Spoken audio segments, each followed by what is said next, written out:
Hello and नमस्कार दोस्तों। आज की डेट है 29 मार्च 2024 और हम यहाँ पे डेली बेसिस पे the Hindu newspaper plus various other newspapers plus government websites plus different coaching institutes में जो भी आर्टिकल्स पब्लिश होते हैं उनको हम डिटेल में फॉर प्रीलिम्स पर्सपेक्टिव से हम देखते हैं। यहाँ पे डेली बेसिस पे इसीलिए आपकी प्रीलिम्स की तैयारी होती है, क्योंकि एकदम से जब आप मंथली या ईयरली पढ़ते हो ना, तो आपका जो टाइम है वो वेस्ट काफ़ी हो जाता है। तो डेली बेसिस पे अगर थोड़ा थोड़ा करते चलोगे तो एकदम से आने वाले टाइम में, जैसे एग्ज़ाम आने वाला है, तो बर्डन नहीं पड़ेगा आप पे। बस पाँच छः न्यूज़ देख ली, चाहे हाई स्पीड पे देख लो चाहे स्लो स्पीड पे देख लो, कैसे भी देख लो, खाना खाते टाइम, वॉक करते टाइम। इससे ये होगा चलते फिरते आपका जो करंट अफेयर का पोर्शन है वो आपका तैयार होता चला जाएगा, एकदम से बर्डन नहीं आएगा। ठीक है, चलिए बिना देरी करे हम स्टार्ट करते हैं हमारे पहले आर्टिकल से, जो कि है वेस्टर्न घाट से संबंधित। वेस्टर्न घाट रीजन में बहुत ही ज़्यादा सॉइल इरोजन हो रहा है। एक आईआईटी बॉम्बे की स्टडी है जिसने बताया है या फिर जिसने डेटा लिया है बिटवीन 1990 से लेके 2020 तक का।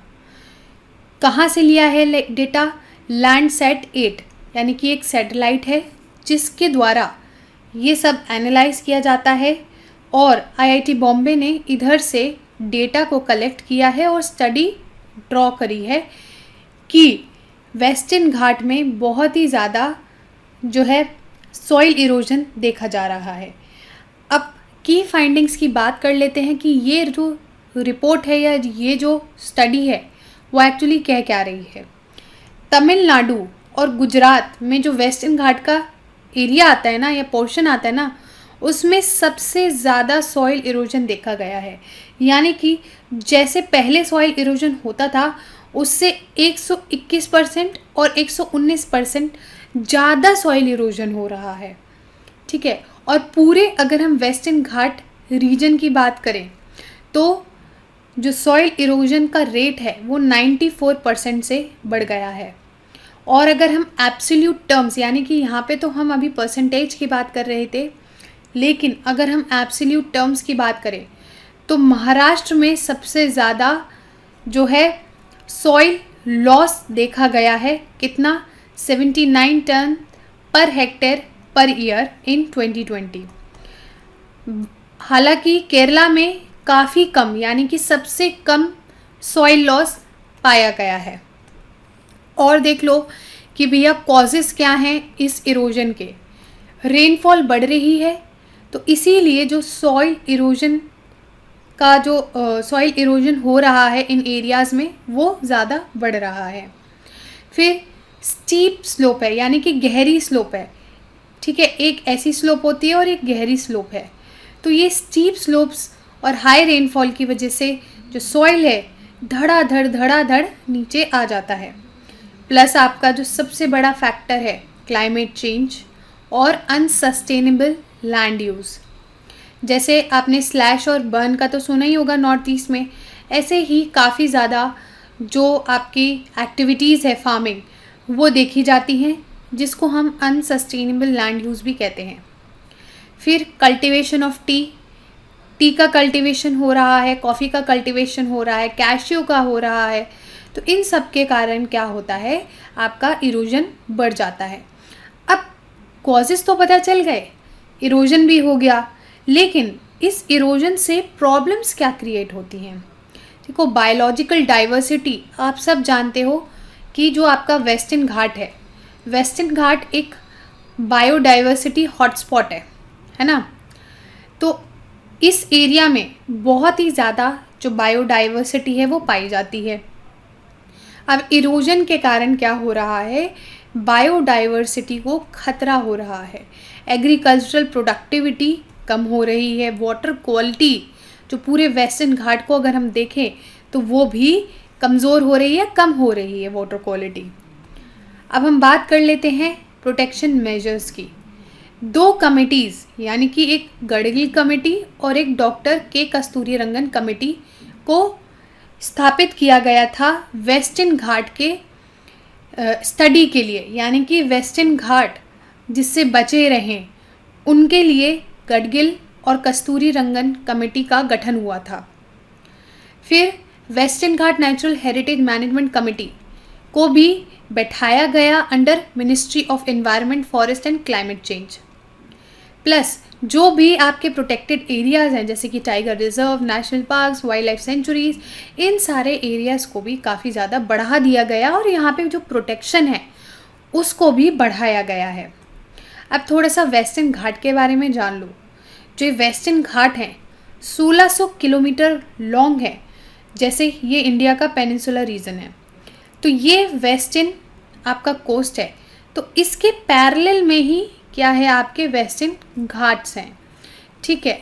और ये 6 स्टेट्स में आते हैं, यानी कि ये पूरे गुजरात से लेके महाराष्ट्र, गोवा, कर्नाटका, केरला, तमिलनाडु, यहाँ इनकी जो माउंटेन चेन्स हैं ये कवर करती हैं ये सारे स्टेट्स।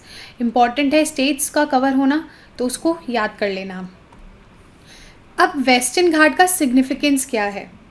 देखो, पूरे वर्ल्ड में 36 बायोडाइवर्सिटी हॉटस्पॉट्स हैं और ये जो वेस्टर्न घाट है हमारा, इसको यूनेस्को वर्ल्ड हेरिटेज साइट के अंदर डाला गया है। ये मैप ज़रूर देख लेना, यहाँ पे आपको बायोडाइवर्सिटी हॉटस्पॉट बताए गए हैं। यहाँ देखो, ये है आपका वेस्टर्न घाट, ठीक है। ये क्या है हमारा बायोडाइवर्सिटी हॉटस्पॉट। यहाँ पे हिमालय है, इंडो बर्मा है, ठीक है। ये सारे क्या हैं आपके बायोडाइवर्सिटी हॉटस्पॉट। और जो हमारा वेस्टर्न घाट है ना, इसको one of the world's 8 hottest hotspot बोला गया है। यानी कि हॉटेस्ट मतलब गर्म नहीं, मतलब यहाँ पे सबसे सुर्खियों में रहने वाला या सबसे ज़्यादा इम्पोर्टेंट हॉटस्पॉट है ये, ठीक है।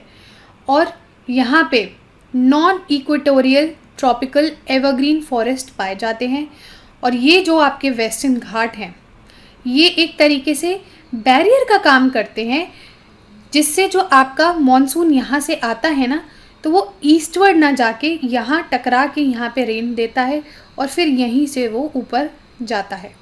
फिर जब रिट्रीवल होता है इन मॉनसून का, तो ये घूम के यहाँ से वापस आते हैं और इस एरिया में पानी देते हैं। यानी कि ईस्टर्न घाट को जो पानी मिलता है वो रिट्रीवल मॉनसून से मिलता है, ना कि आपके जो शुरुआती मॉनसून है उससे मिलता है, ठीक है। तो ये था हमारा आर्टिकल रिगार्डिंग वेस्टर्न घाट्स।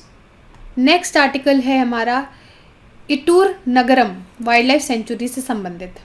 ये जो आपका इतूर नगरम वाइल्ड लाइफ सेंचुरी है ना, यहाँ पे काफ़ी ज़्यादा फॉरेस्ट फायर देखी जा रही हैं।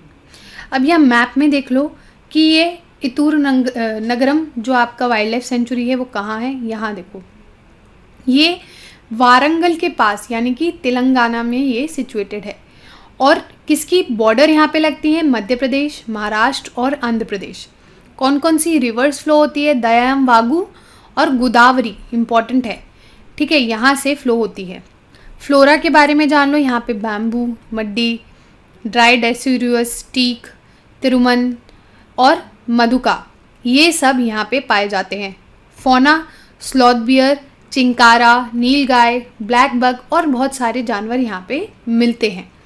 तो ये काफ़ी इम्पॉर्टेंट हो जाता है आप सबके लिए इस वाइल्ड लाइफ सेंचुरी का जाना, क्योंकि यूपीएससी आप जानते हो कि डायरेक्ट क्वेश्चन पूछता है इन सारी चीज़ों से। नेक्स्ट आर्टिकल हमारा थोड़ा सा इंटरेस्टिंग है, मीम कॉइन से संबंधित है। अब नाम से जैसे समझ सकते हो, मीम जैसे आजकल चलते हैं ना, एक दूसरे का थोड़ा जोक बना देते हैं, है ना, मीम्स चलते हैं, तो बस ये जो नाम है ये ही डिपिक्ट करता है। यानी कि ऐसे कॉइन्स जो अभी मीम्स चल रहे हैं, पॉपुलर हैं, उनको डिपिक्ट करते हैं ये कॉइन्स। अब आप सोच रहे होंगे कि ये कहीं ना कहीं आपके क्रिप्टो करेंसी से संबंधित रखते हैं। नहीं, देखने में या बात करने में आपको लगेगा कि ये क्रिप्टो करेंसी का टाइप है या फिर क्रिप्टो करेंसी के अंडर आते हैं, लेकिन क्रिप्टो करेंसी और मीम कॉइन बहुत ज़्यादा डिफरेंट है। अभी थोड़ा सा पहले ये जान लेते हैं, फिर मैं आपको क्रिप्टो करेंसी और मीम कॉइन्स में डिफरेंस बताऊंगी। देखो, ये काफ़ी ज़्यादा पॉपुलैरिटी इन्होंने गेन कर ली है इन डिजिटल करेंसी स्पेस में। मीम कॉइन जो हैं ये डिजिटल करेंसी हैं जिनको एक ह्यूमरस ट्रिब्यूट दिया गया है इंटरनेट कल्चर, यानी कि बहुत ज़्यादा, जैसे आपने देखा होगा कि मीम्स वायरल होते हैं किसी ना किसी चीज़ के लिए, तो बस एक इंटरनेट कल्चर जो है डेवलप हो चुका है और उसका एक फ़नी ट्रिब्यूट है ये कॉइन्स। इनको हम मिमेटिक टोकन्स भी कहते हैं या फिर कम्युनिटी कॉइन्स भी कहते हैं। इनके फीचर्स के बारे में जान लो। इनमें ब्रांडिंग और नेम्स होते हैं जो कि इंटरनेट मीम्स, जोक्स और फिनोमेना से इंस्पायर होते हैं।